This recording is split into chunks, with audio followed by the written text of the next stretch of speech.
Inilah suasana rekapitulasi suara oleh panitia pelaksana pemilu luar negeri di 6 kota Amerika Serikat, yakni Los Angeles, San Francisco, Houston, Chicago, New York, dan Washington DC. Di Washington DC, panitia menghitung suara selama 2 hari, surat suara yang dicoblos di TPS pada 14 Februari, lalu suara melalui pos pada 15 Februari. Para saksi tampak puas dengan hasil pemilihan umum di Washington DC, meski jumlah suaranya relatif kecil. Ya, yang kita harapkan untuk kedepannya lagi kita bisa mendapatkan voter lebih banyak lagi gitu. Mungkin kita lebih banyak untuk melakukan knock the door lah kayak gitu.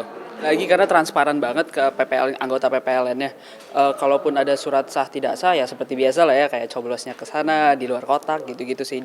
Kalau dari kecurangan misalnya dari PPLN sendiri atau dari paslon-paslon itu nggak ada sama sekali. Kalau menurut saya sih saksi juga punya turut andil ya untuk menjaga keamanan, karena kita juga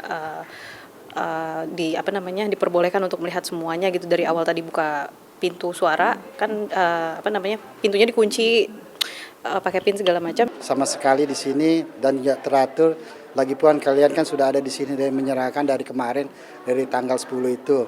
Iya kan? Jadi aman lah. Sementara PPLN New York dan Houston tak hanya menghitung surat suara dari TPS maupun pos, tapi juga surat suara dari kotak suara keliling atau KSK yang sebelumnya telah mendatangi pemilih di sejumlah kota dengan populasi besar warga Indonesia. Untuk New York ada juga surat suara dari KSK Philadelphia dan Dover. Sementara di Houston ada 7 KSK meliputi tak hanya negara bagian Texas, tempat Houston berada, tapi juga Arkansas, Florida, Georgia, Louisiana, dan Oklahoma.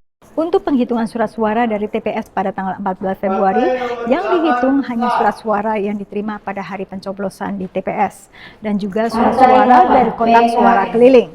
Tetapi untuk penghitungan lewat pos lebih fleksibel. Panitia akan menerima surat suara tambahan bahkan pada hari penghitungan 15 Februari hingga penghitungan ditutup. Dengan demikian tidak ada surat suara yang terbuang. Meminta persetujuan dari Panwaslu maupun dari para saksi. Kita tunggu lagi satu kali lagi dan ternyata memang datang satu surat suara dan itu merupakan suara pos. Hasil penghitungan surat yang paling cepat diketahui adalah dari PPLN Washington DC dan Chicago, Illinois, karena jumlah surat suara yang dihitung lebih kecil dibandingkan wilayah lainnya. Tetapi permasalahan kita, karena DPT itu kan ditutup 21 Juni 2023 ya. Jadi dengan jangka waktu 8 bulan, masyarakat kita ini cukup mobilitasnya itu tinggi. Jadi banyak yang sekolah, yang sudah lulus.